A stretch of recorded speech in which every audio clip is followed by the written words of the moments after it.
How's everybody doing? Okay, great. We're going to practice what we started last week. We're going to say yes or yes, and everybody's going to say yes. Yes or yes? Yes. Okay, great. So this is our 8th Saturday. Extremely happy to be here with my family. This is really a family at this point. Yes or yes? Yes. Exactly. Considering that we're not supposed to be here, and we're here anyway, because we really know what's happening out there in terms of the data, the real data is coming out. It's hard to keep track how much breaking news happening, and then they try to retract it later. But we already know. If you haven't heard already, World Health Organization, one of the main doctors actually made a statement early this week saying there is no transmission between healthy people. They call them asymptomatic, but we're going to call it healthy people, right? So, and unfortunately, because she got backlash from the World Health Organization, because the whole world said, like, stop, wait, what do you mean? There's no transmission between healthy people? So what on earth have we been doing for the last 3 months, right? Yes or yes? Yes. Exactly. And because of the backlash from World Health Organization, she had to retract it, saying, well, I didn't really mean it, I make a mistake, this and that. But again, at least she had the nerve to say it to begin with. So for people that were still hesitant, they were not really clear. I know most of the people here know this from before anyway, but as we know, a lot of people are still confused. There's so much misleading information coming from the government and so-called experts. So I understand people being confused, people being scared, and it's unfortunate, right? So we have to have some compassion for people like that, for sure. Do your best, not to get too confrontational. My always recommendation is, the best strategy is to plant the seed of doubt.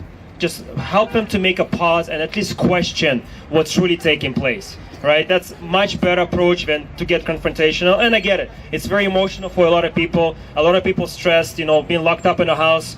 Some people literally have not left the house in 3 months. Like, that's unfortunate, and I blame the government and so-called expert for horrendous medical quotation mark advice that they're giving to those people, because those people are so scared they don't want to leave their house. They are afraid to be with other people.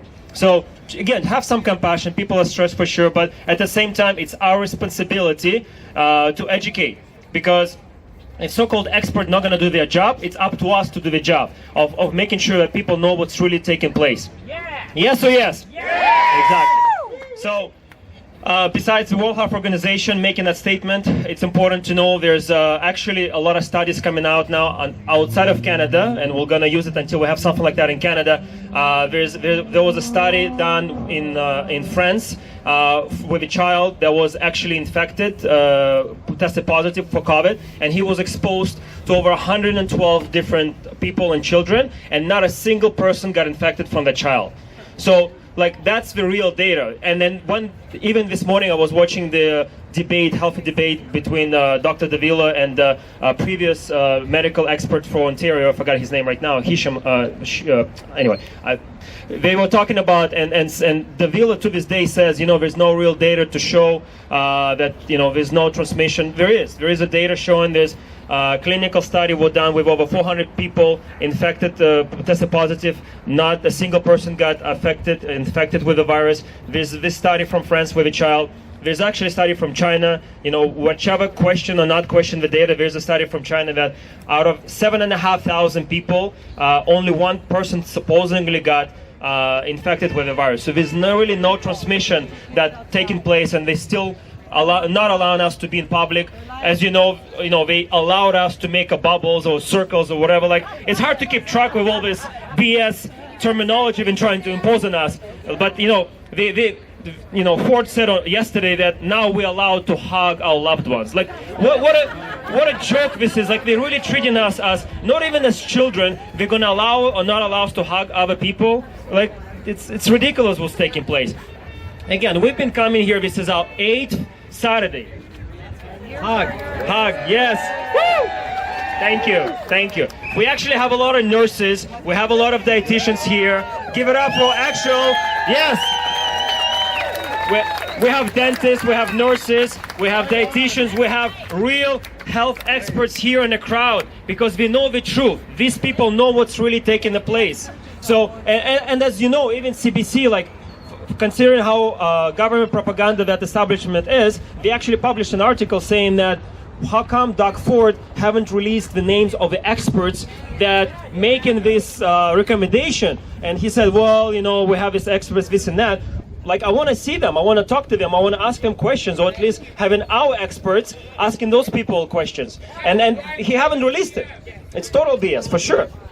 So, the other thing I was going to say is, you know, so like we've been coming here for 8 weeks, right? Everyone's healthy, everybody's well. The transmission, again, as I just discussed, many clinical studies are happening, and I'm hoping a lot more will be coming out as well, showing that we can be outside, we must be outside, we need to hug other people, we have a healthy immune system, and everything that the government is doing is to suppress, unfortunately, the healthy immune system of people, and that's something that we have to be very, very alert and reject and stand in our ground, that I know how to take care of my body. I don't go to the doctors on a regular basis because I am a healthy person, and I do every single day everything to take care of my own health. And I'm not going to take one expert advice, quotation, big quotation mark, expert advice, telling me that I need to stay away from people, I'm not allowed to hug people, I need to wear the mask in public all the time. It's ridiculous.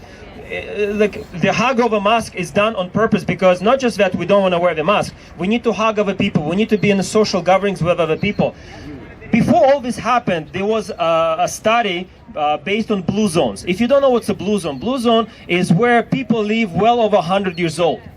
Now, do you know what was the main, I really want everyone to go back, if would be one thing you guys all go back to your family and friends and give them one piece of information.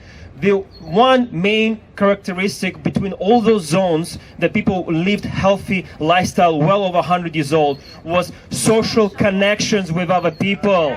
Social connections with other people. And they are taken away from us. By they, I mean the government. They are disturbing our social gatherings. Because you know how you can combat the masses of people? You separate them. And that's exactly what we're doing, because then we are in numbers, we are strong, we are healthy, and we can oppose those regulations. But then we're not allowed to come together, we're not allowed to have sports gatherings, we're not allowed to have sports activities, anything that elevates our health, our energy, and our positivity. It's been forbidden for the last 3 months. How does that make any sense if they want us to be healthy? How does that make any sense? No, it's ridiculous. Like, I come here and I just talk because it's emotional and you're speechless sometimes, but I do my best to keep track. So we have these flyers, guys, here again to defy the masks. The mask is becoming a real serious issue, because if you haven't heard, Mayor Tory now gonna mandate masks mandatory in transit in Toronto.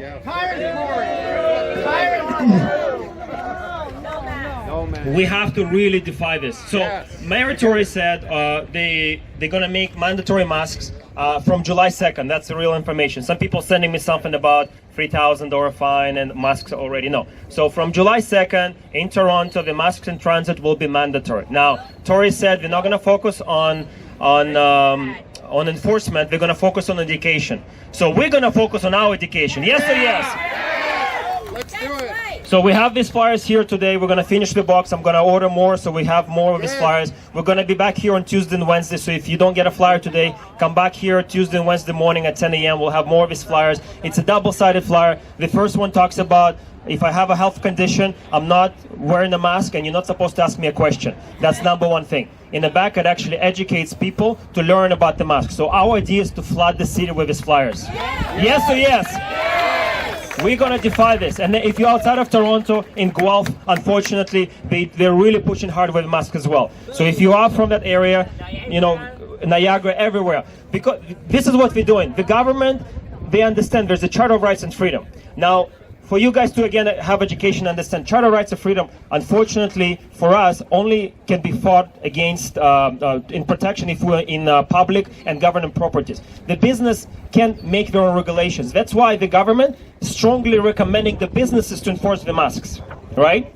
Now, again, it's our responsibility to fight that, not just by coding the places, because if you just don't go to shop 1, you're not going to be able to go to shop 2 in 1 month later, because they'll have to go along with it. So for us, it's important to at least make an effort to defy that. So when you go to the store and they're saying you have to wear the mask, just show them this. Don't get confrontational. Just show them the flyer, let them read it.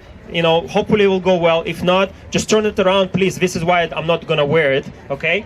and hopefully you'll be able to enter. And if not, then you leave the store. But at least you gotta make attempt and effort to defy. The civil disobedience is one of the only tools that we have to combat all of this stuff. Yes or yes? All right. The last thing I'm gonna say before I bring Kelly back, yeah, please take.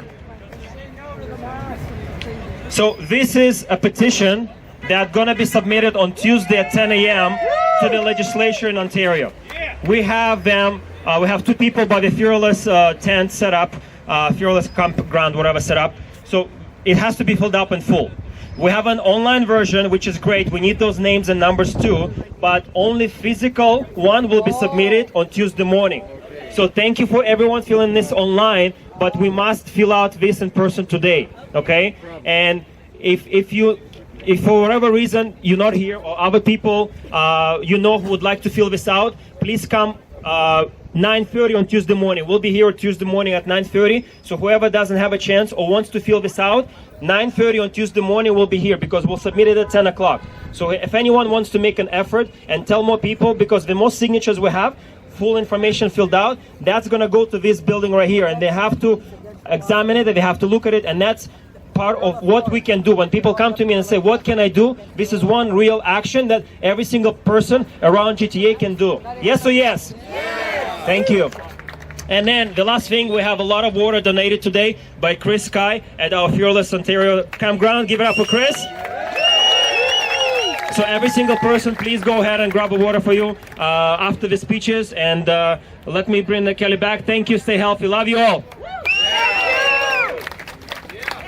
Vlad, everybody. Let me hear it.